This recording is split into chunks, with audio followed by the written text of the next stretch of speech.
The snow had turned her blood to ice, and when her knees finally buckled beneath her, she did not feel the impact of the frozen ground against her body, because everything had gone numb 3 miles back.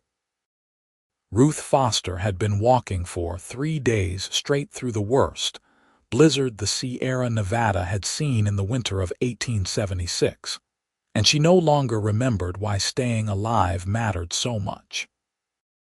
The wagon train had been attacked by raiders 2 weeks prior, and she had been the only survivor, hiding beneath her dead mother's skirts until the screaming stopped.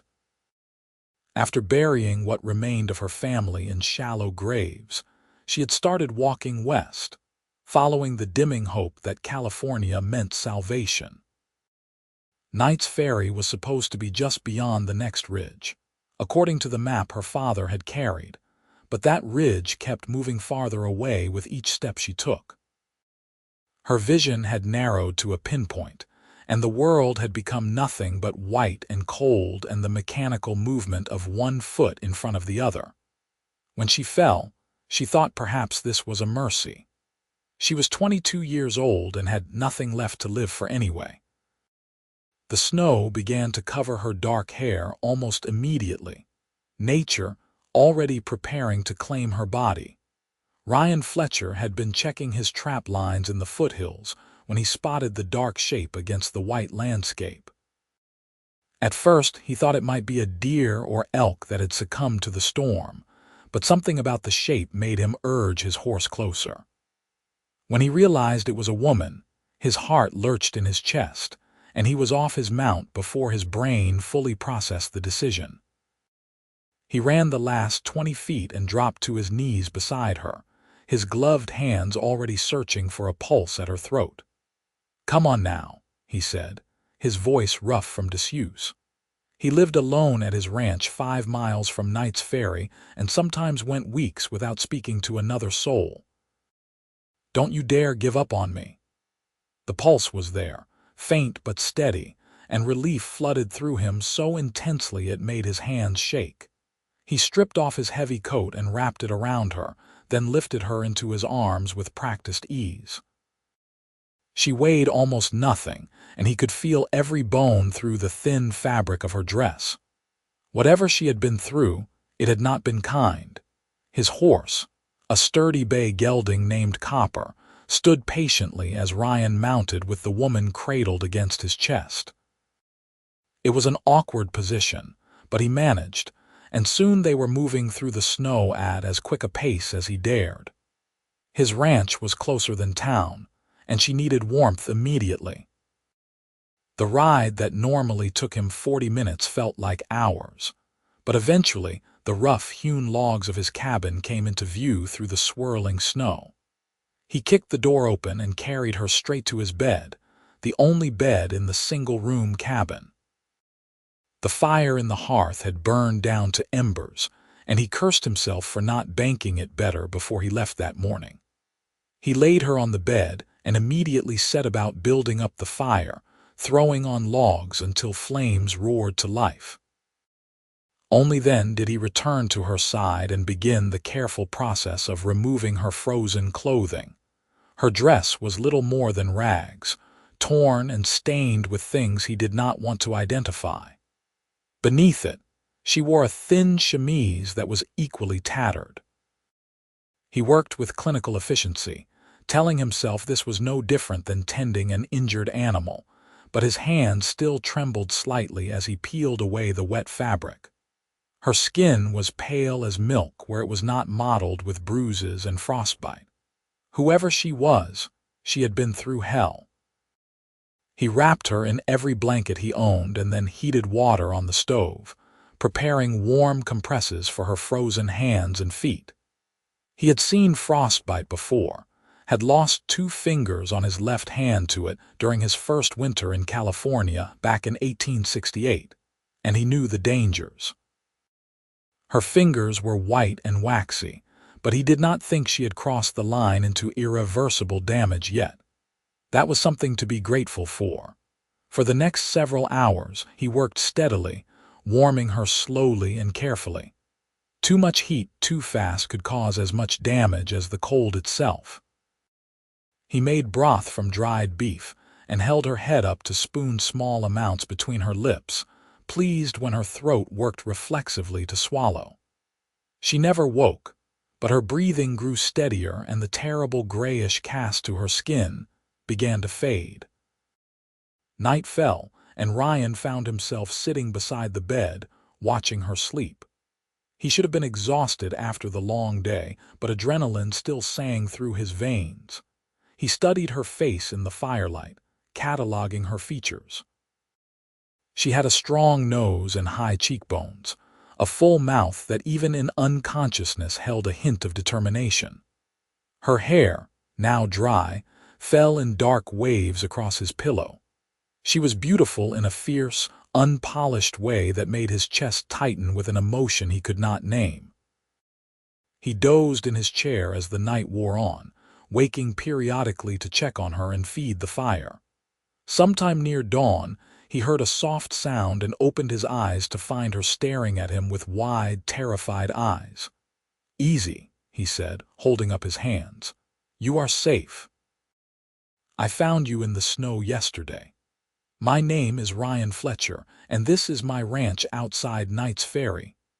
She looked around the cabin frantically, her gaze taking in the rough furniture, the bearskin rug before the fire, the rifles mounted on the wall. When she looked back at him, her eyes were full of questions, but her voice when she spoke was barely a whisper. "My family. The wagon train. Are they?" Ryan shook his head slowly, and he watched something die behind her eyes. She closed them and turned her face away, and he saw a single tear track down her cheek before she wiped it away with fierce determination. "I'm sorry," he said, and meant it more than he had meant anything in a long time. "How long have I been here?" she asked after a long silence. "About 18 hours. You were nearly frozen solid when I found you. Can you tell me your name?" She was quiet for so long he thought she might not answer, but finally she turned back to look at him. "Ruth Foster. We were coming from Missouri.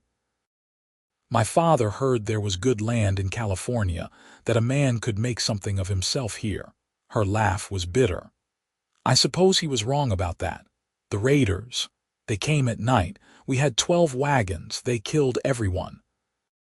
Her voice was flat, emotionless, and Ryan recognized the sound of shock. "I hid. I am not proud of it, but I hid beneath my mother's body and I did not move until they were gone. That was not cowardice. That was survival." Ryan stood and moved to the stove, needing something to do with his hands. "Are you hungry? I have stew." "I don't think I could eat. You need to try. You have not had a proper meal in days, and your body needs strength to heal." He ladled stew into a bowl and brought it to her, helping her sit up against the pillows. She was weak as a kitten, and he could see the effort it cost her just to lift the spoon. They sat in silence while she ate, and Ryan found himself studying her again. There was something about her, a quality he could not quite define, that drew him. Perhaps it was the set of her jaw, the way she forced herself to eat despite her obvious lack of appetite. She was a fighter, he realized. She had walked through a blizzard for 3 days rather than lie down and die. That took a kind of strength most people did not possess. "I cannot pay you," she said suddenly, setting the half-empty bowl aside. "I have nothing. Everything we owned was on that wagon and the raiders took it all. I did not ask for payment." "Then what do you want?" Her eyes met his and he saw wariness there, the kind born of hard experience. "Nothing. I want nothing from you except that you get well." He took the bowl from her hands. "When you are strong enough, I will take you into town. The Reverend and his wife might have room for you, or perhaps one of the families needs help with children or housework. Knight's Ferry is a good town. Someone will help you." She studied him for a long moment, and he had the uncomfortable sensation of being weighed and measured. "Why did you help me? You do not know me." "Because you needed help and I was there. Does there need to be more reason than that? In my experience, yes." Ryan felt a flash of anger, though not at her, at whatever circumstances had taught her to be so suspicious of kindness. "Well, I am sorry if my decency offends your sense of how the world works, but that is just too damn bad. You are staying here until you are well, and then I will take you to town, and that is the end of it." To his surprise, she smiled, just a faint curve of her lips. "You have a temper. I have been told that before. Thank you for saving my life for this." She gestured at the warm cabin, the bowl of stew. "I know I am being ungracious. It has been a difficult few weeks." "I imagine so." He softened his tone. "Get some rest. We can talk more later." She nodded and slid back down beneath the blankets, and within moments, her breathing had evened out into sleep. Ryan watched her for a moment longer, then stood and pulled on his coat. He had livestock to tend and work to do, and sitting here staring at a strange woman was not going to get it done. The snow had stopped during the night, and the world outside was blindingly white under a brilliant blue sky. The temperature had dropped even further, and his breath plumed in the air as he made his way to the barn. His cattle were clustered in the shelter, stamping and lowing, and he set about feeding them and breaking the ice on their water trough. The chickens were huddled in their coop, and he gathered eggs with numb fingers, tucking them carefully into his coat pockets. By the time he returned to the cabin, his face was numb and his fingers ached despite his gloves. Ruth was still asleep, and he moved quietly as he went about preparing breakfast. He fried eggs and salt pork, made coffee strong enough to strip paint, and set the table for two. The domesticity of the act struck him as strange. He had lived alone for 8 years, ever since he left the cattle drive that had brought him to California and used his savings to buy this piece of land. He was not used to considering another person's needs. Ruth woke to the smell of cooking food, and he watched as she pushed herself upright, wincing at the movement. "How are you feeling?" he asked. "Like I walked through a blizzard for 3 days," she said, but there was a hint of dry humor in her voice that had not been there before. "That is probably accurate." He brought her a plate and a cup of coffee. "Eat, you will feel better." She did not argue, and he took that as a good sign. They ate in silence, and Ryan found himself oddly comfortable with it. He had never been much for small talk, had always preferred the company of animals to people, but something about Ruth made the quiet feel companionable rather than awkward. "Tell me about Knight's Ferry," she said when she had finished eating. "What kind of town is it?" "Small. Maybe 200 people on a good day. There is a general store, a saloon, a church, a schoolhouse. The ferry across the Stanislaus River gives the town its name. People passing through on their way to the gold fields used to keep it busy, but those days are mostly past now. Most folks these days are ranchers or farmers. It is a quiet life. Quiet sounds good." She set her plate aside and wrapped her hands around the coffee cup, as if savoring the warmth. "I grew up on a farm in Missouri. My father wanted more, wanted to build something grand in California. My mother just wanted him to be happy." Her voice caught. "She followed him here and it killed her. You cannot know that. The raiders could have attacked anywhere, but they attacked here on this God-forsaken trail in the middle of winter." She shook her head. "I am sorry. I should not burden you with my bitterness. You can say whatever you need to say." Ryan stood and collected their plates. "I have work to do outside, but I will check on you later. Rest, Ruth. Your body needs time to heal." Over the next few days, a routine developed. Ryan would rise before dawn to tend the livestock, then return to make breakfast. Ruth's strength was returning slowly but steadily, and by the 3rd day she was able to stand and walk around the cabin, though she tired easily. She proved to be surprisingly good company, with a sharp wit and a dry sense of humor that caught him off guard more than once. He learned that she had been training to be a teacher back in Missouri, that she loved to read and had mourned the loss of her small collection of books more than almost anything else in the wagon. He told her about his own life, about growing up in Texas, the cattle drive that had brought him north, his decision to settle in California and make a life for himself. He did not tell her about the loneliness, about the long winter nights when the silence felt like it might swallow him whole, but he thought perhaps she understood anyway.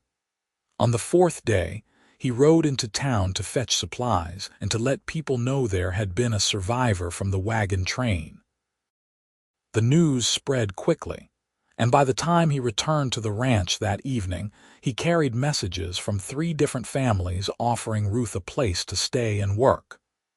"Mrs. Henderson needs help with her children," he said, reading from a hastily scrawled note. "The Reverend's wife says you would be welcome to stay with them until you find permanent lodging, and old Mrs. Morrison is looking for someone to help with her boarding house." Ruth listened carefully, her expression unreadable. "Those are all very kind offers. They are good people. You would be well treated.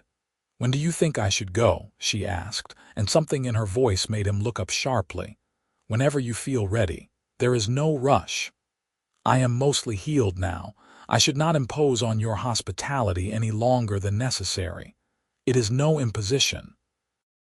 The words came out more forcefully than he intended, and he saw her eyes widen slightly. "I mean, you are welcome to stay as long as you need. Another week or 2 will not make a difference. Ryan." She said his name softly, and it was the first time she had used it directly. "Why are you doing this? Really?" He set the notes aside and met her gaze. "Because I found you dying in the snow, and now I cannot imagine this cabin without you in it. Because you make coffee better than I do, and you laugh at my terrible jokes, and you are not afraid of hard work. Because when I come in from the cold, it feels like coming home instead of just coming back." He stopped, surprised by his own honesty. "Because I am asking you to stay." The silence stretched between them, and Ryan felt his heart hammering against his ribs. He had not planned to say any of that, had not even realized he was thinking it until the words were out of his mouth. But now they hung in the air between them, impossible to take back. "I have nothing," Ruth said finally. "No family, no money, no prospects. You do not know me, not really. What if I am not the person you think I am? Then we will figure that out together." He crossed the room and knelt beside her chair, taking her hands in his. "I know this is fast. I know we have only known each other a few days. But I also know that I have never felt about anyone the way I feel about you. Stay, Ruth, please." She looked down at their joined hands, and he saw her throat work as she swallowed. "I am frightened," she whispered. "Of me, of this, of wanting something and having it taken away again." She raised her eyes to his, and he saw tears there. "Everyone I have ever loved is dead, Ryan. Everyone. What if I am cursed? What if I bring nothing but misery to people who care about me? That is grief talking, not truth." He reached up to brush a tear from her cheek. "You are not cursed. You are a survivor, and if you will let me, I would like to be part of what you survive into." She laughed, a watery sound that was half sob. "That was terrible. I warned you I was bad at jokes. That was not a joke. That was some kind of philosophical disaster." But she was smiling now, and when she leaned forward to rest her forehead against his, he felt his heart expand in his chest until it seemed impossible that his ribs could contain it. "Is that a yes?" he asked. "That is a maybe." She pulled back to look at him. "Let me stay for a few more weeks. Let us see if this feeling lasts when we know each other better, and then ask me again." It was not the answer he wanted, but it was not a rejection either, and Ryan found he could live with that. "A few more weeks, then, but I am going to do my damnedest to make sure you never want to leave." "I believe you will." The weeks that followed were some of the happiest of Ryan's life. Ruth threw herself into life on the ranch with an enthusiasm that surprised him, insisting on helping with chores despite his protests that she was still recovering. She learned to milk the cow, to feed the chickens, to mend tack and cook over the wood stove. In the evenings, they would sit by the fire and talk for hours, sharing stories of their pasts and dreams for the future. He learned that she had a beautiful singing voice, that she was terrible at cards but loved to play anyway, that she had a habit of talking to the animals as if they could understand her. She learned that he had a deep, infectious laugh when something truly amused him, that he whittled when he was thinking, that he had a weakness for sweet things, and would trade a week's worth of chores for a slice of pie. They danced around each other, both afraid to push too hard, to demand too much. Ryan had kissed her once, a soft brush of lips that left him aching for more, but he had not pressed beyond that. He wanted her to be sure, wanted her to come to him freely and without reservation. It was nearly a month after he found her that everything changed. A late winter storm had blown in during the night, and Ryan woke to find the cabin freezing cold and the fire dead. He cursed himself for falling asleep in the chair again and moved to rebuild it, only to find Ruth already awake and working on the fire. "I could have done that," he said, his voice rough with sleep. "I know, but I wanted to." She sat back on her heels and looked up at him, and there was something in her expression that made his breath catch. "Ryan, ask me again."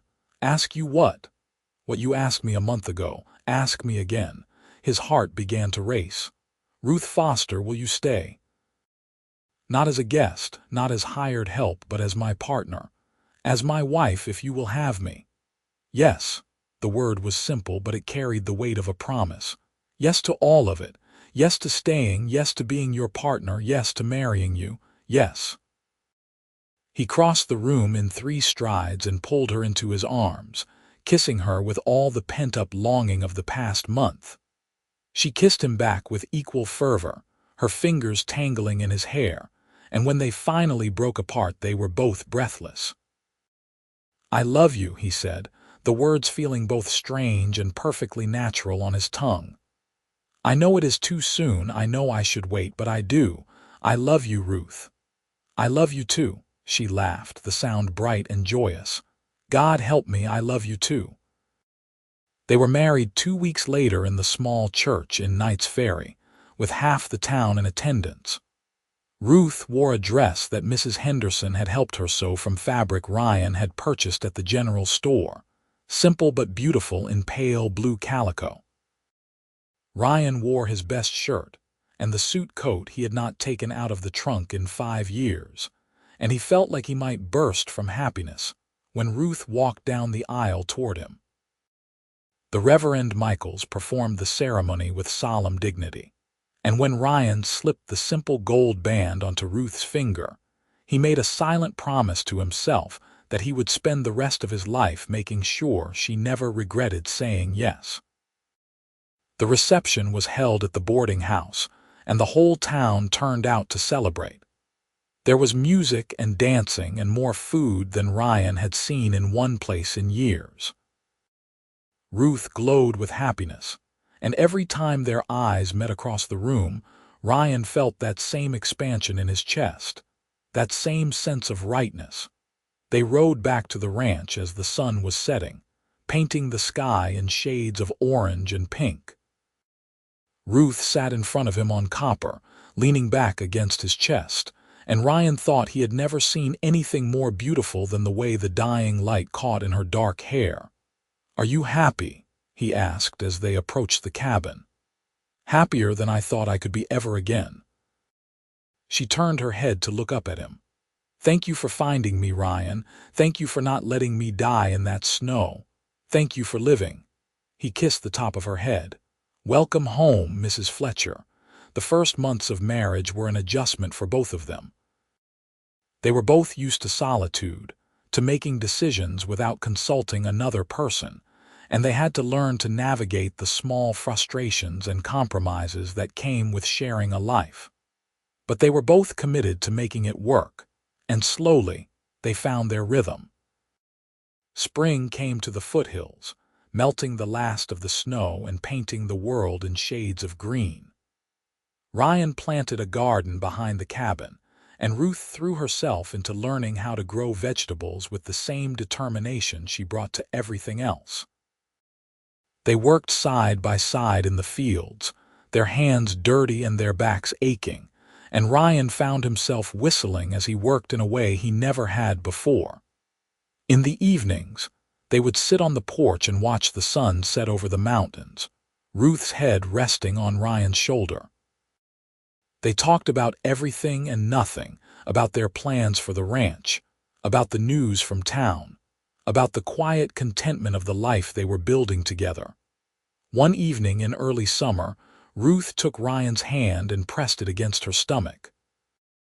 "I have something to tell you," she said, her voice soft with wonder. Ryan's breath caught. "Are you?" "Yes, the baby will come in the winter, January, I think." He pulled her into his arms, burying his face in her hair. "A baby," he said, his voice thick with emotion. "We are going to have a baby." "Are you happy?" she asked, echoing his question from their wedding night. Happy does not begin to cover it. He pulled back to look at her face, cupping her cheeks in his hands. "I love you, Ruth Fletcher. I love you and I love our child, and I am the luckiest man alive."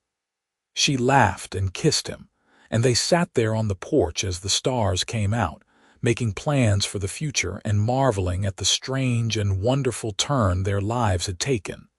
The pregnancy was not an easy one. Ruth was sick in the mornings and exhausted by afternoon, and Ryan found himself taking over more of the household tasks to spare her the strain. He did not mind. He would have done anything to ease her discomfort, would have moved mountains if he thought it would help. As summer turned to fall and fall to winter, Ruth's belly swelled and her movements became more deliberate.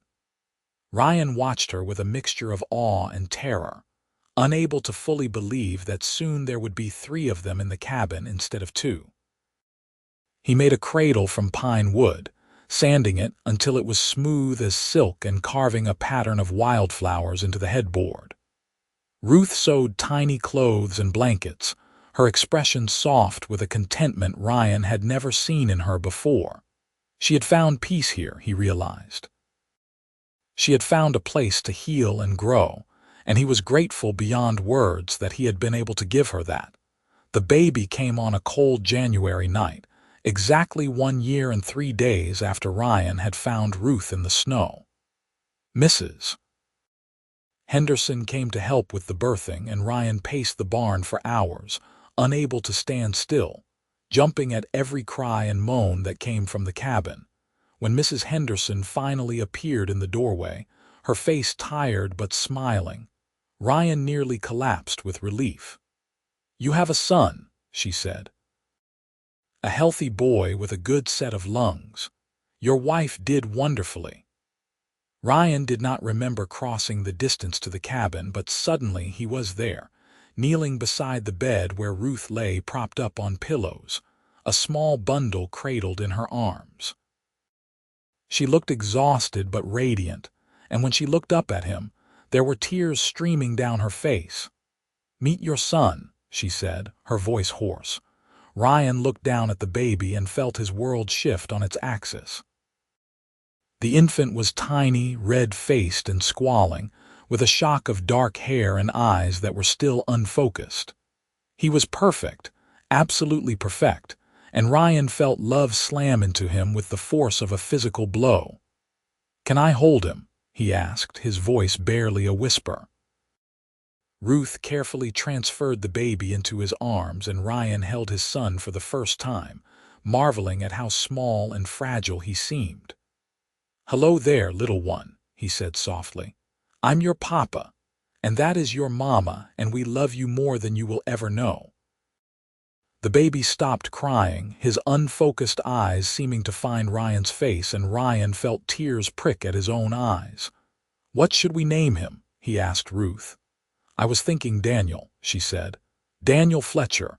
It was my grandfather's name." Daniel. Ryan tested the name, liked the way it felt on his tongue. Daniel Fletcher. I think that is perfect. Mrs. Henderson left them alone, and Ryan sat on the edge of the bed, his son in his arms and his wife beside him, and thought that he had never imagined he could be this happy. A year ago, he had been alone, resigned to a solitary life. Now he had a family, a real family, and the future stretched before them bright with possibility. Daniel proved to be a colicky baby, crying often and sleeping rarely, and the first few months were a blur of exhaustion and stress. Ryan and Ruth took turns walking the floor with him, singing lullabies and making ridiculous faces to try to soothe him. But even in their exhaustion, they were happy. Every smile Daniel gave them, every small milestone he reached, felt like a miracle. As spring returned to the foothills, Daniel began to settle, and life took on a new kind of rhythm. Ruth would strap Daniel to her chest in a sling she had sewn and work in the garden while Ryan tended the livestock. In the evenings, they would sit together on the porch, watching Daniel discover the world around him, his eyes wide with wonder at every new sight and sound. "I never thought I would have this," Ruth said one evening, Daniel asleep in her arms. "A family, a home, a life worth living." "Neither did I." Ryan reached over to trace a finger down Daniel's soft cheek. "But I am grateful every day that I went to check those trap lines, that I saw you in the snow." "Do you ever wonder what would have happened if you had not?" Ruth asked, her voice soft. "No. Because you are here and Daniel is here and this is our life. The past does not matter anymore." She smiled and leaned over to kiss him, careful not to jostle the baby. "I love you, Ryan Fletcher. I love you too, Ruth Fletcher, with everything I am." The years passed in a steady progression of seasons and changes. Daniel grew from an infant to a toddler to a bright, curious boy who followed his father everywhere and asked endless questions about everything he saw. 2 years after Daniel was born, Ruth gave birth to twin daughters, Emma and Sarah, who had their mother's dark hair and their father's blue eyes. The cabin grew crowded with 3 children, so Ryan spent a summer expanding it, adding 2 more rooms and a proper loft. Ruth planted flowers around the porch and hung curtains in the windows, transforming the rough bachelor quarters into a real home. They faced challenges, as all families do. There were hard winters when the livestock struggled and money was tight. There were illnesses that left them terrified and sleepless. There were arguments and misunderstandings, moments when the stress of 3 young children and a working ranch seemed overwhelming. But through it all, their love remained constant. Ryan still looked at Ruth sometimes and marveled that she was his, that she had chosen him. Ruth still woke some mornings and reached for Ryan, needing the reassurance of his solid presence beside her. They had built something real and lasting, and they protected it fiercely. When Daniel was 10, Ruth became pregnant again, and they welcomed another daughter, Mary, into the family. The older children doted on their baby sister, and the house rang with laughter and chaos and the beautiful noise of a family living fully. Ryan taught Daniel to ride and rope, to care for the livestock and read the weather. Ruth taught the girls to sew and cook and read, passing on the education she had never gotten to use as a teacher. They raised their children with love and discipline, teaching them the value of hard work and the importance of kindness. On their 10th wedding anniversary, Ryan surprised Ruth with a trip to San Francisco. Mrs. Henderson agreed to watch the children, and for 3 days they were just Ryan and Ruth again. Not parents or ranchers, but simply 2 people in love. They walked along the waterfront, ate in fancy restaurants, and stayed in a hotel room with a real feather bed. On their last night, they stood on the balcony overlooking the bay, Ruth wrapped in Ryan's arms. "This has been wonderful," she said, "but I am ready to go home. Me too. Ryan kissed the top of her head. Home is where our children are. Home is where you are, Ruth corrected, turning in his arms to face him. It has always been you, Ryan. You made me want to live again when I thought there was nothing left to live for. You saved me too, he said. I just did not know I needed saving until I found you. They returned to the ranch to find the house in cheerful chaos, the children full of stories about what had happened while they were gone. Ryan and Ruth exchanged amused glances over the heads of their chattering offspring, and Ryan thought that this, right here, was everything he had ever wanted and more than he had ever dreamed. The years continued to pass, marked by birthdays and holidays and the steady progression of the children growing up. Daniel became a fine young man, serious and hardworking, with his father's quiet strength and his mother's sharp mind. Emma and Sarah were inseparable, two halves of a whole, bright and funny and endlessly curious. Mary was the baby, spoiled by her older siblings and adored by her parents. When Daniel was 20, he announced his intention to marry a girl from town, sweet-natured Alice Morrison, whose father owned the general store.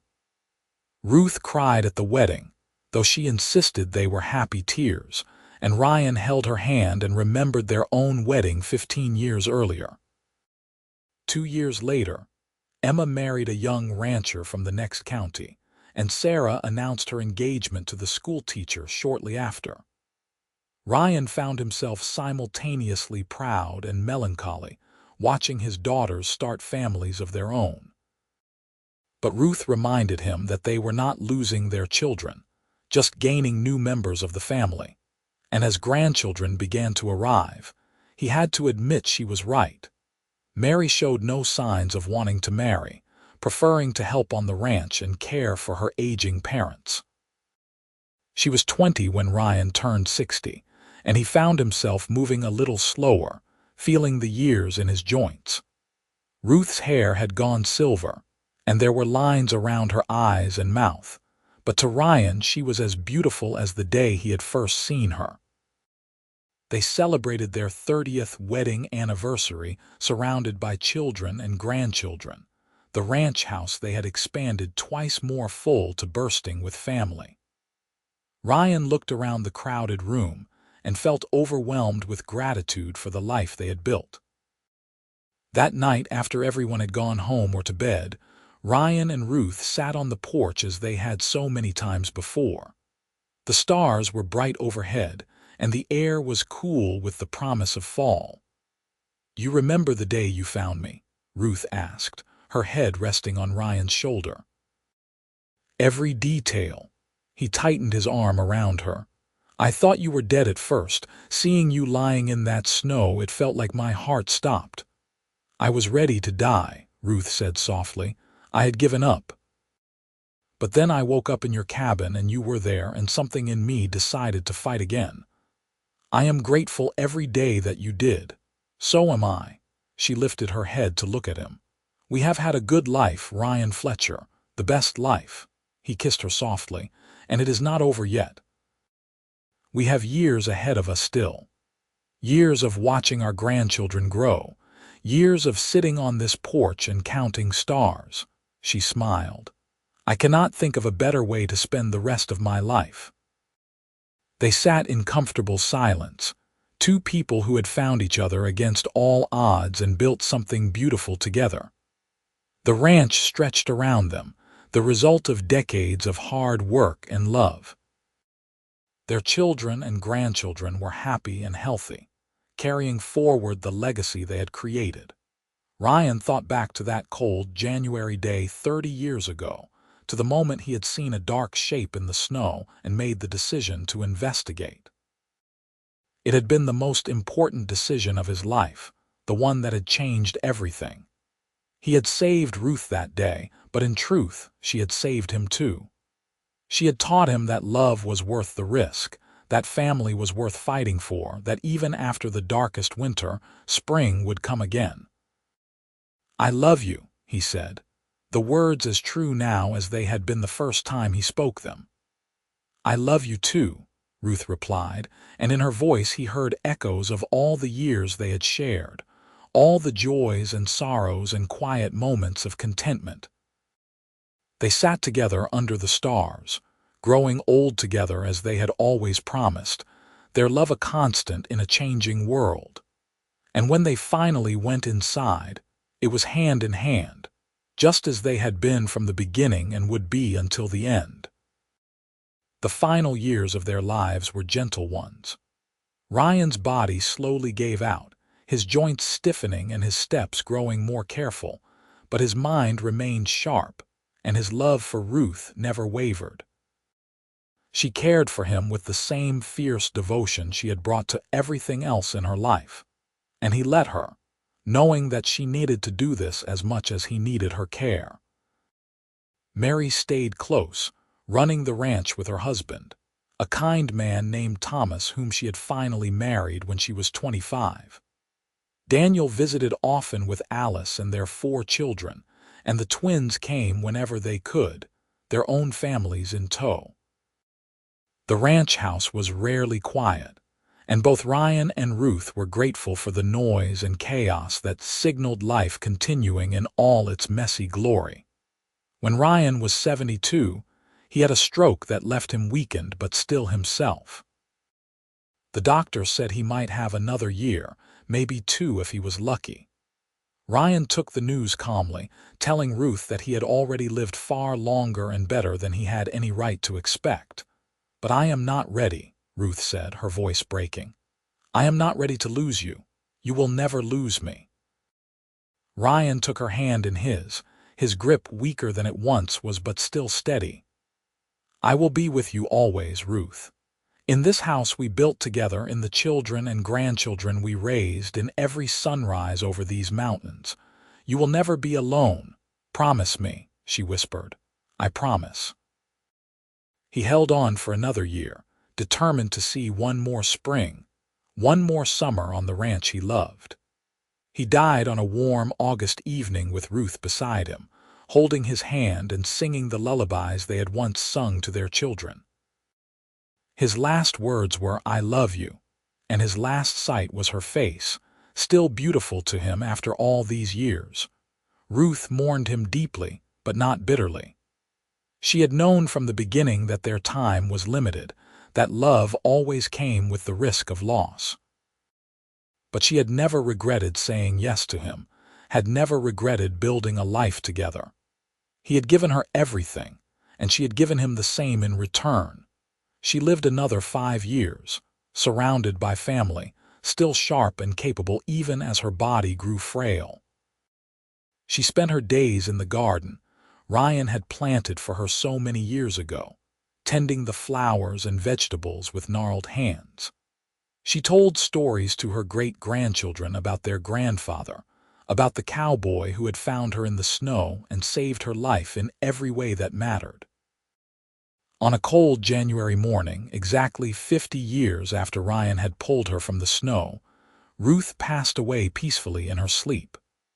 The family buried her beside Ryan on the hill overlooking the ranch, under a sky so blue it hurt to look at. Mary stood at her mother's grave with Thomas and their children, her siblings beside her, and she thought about the story her mother had told so many times. About the blizzard and the wagon train, and the moment her father had decided to check his trap lines on a day when he almost had not gone. About how one decision, one act of kindness had changed everything. "They had a beautiful life together," Emma said softly. "They did," Mary agreed, "because Dad found her, because he did not look away." "Because she fought to stay alive," Sarah added. "Because she said yes to him even though she was terrified." "Because they loved each other," Thomas said simply. "Through everything, they loved each other." They stood together on the hill, the next generation and the one after that, the legacy of 2 people who had found each other in the snow and built something that would last far beyond their own lives. The ranch would continue, passed down through the family, and with it the story of Ryan and Ruth Fletcher, the cowboy and the woman he saved, who saved him right back. As the family walked back to the house, the winter sun broke through the clouds, casting golden light across the snow-covered fields. And if you listened carefully, you might have heard laughter on the wind, the sound of two souls finally reunited, still together as they had always promised to be, their love story complete, but never truly ending.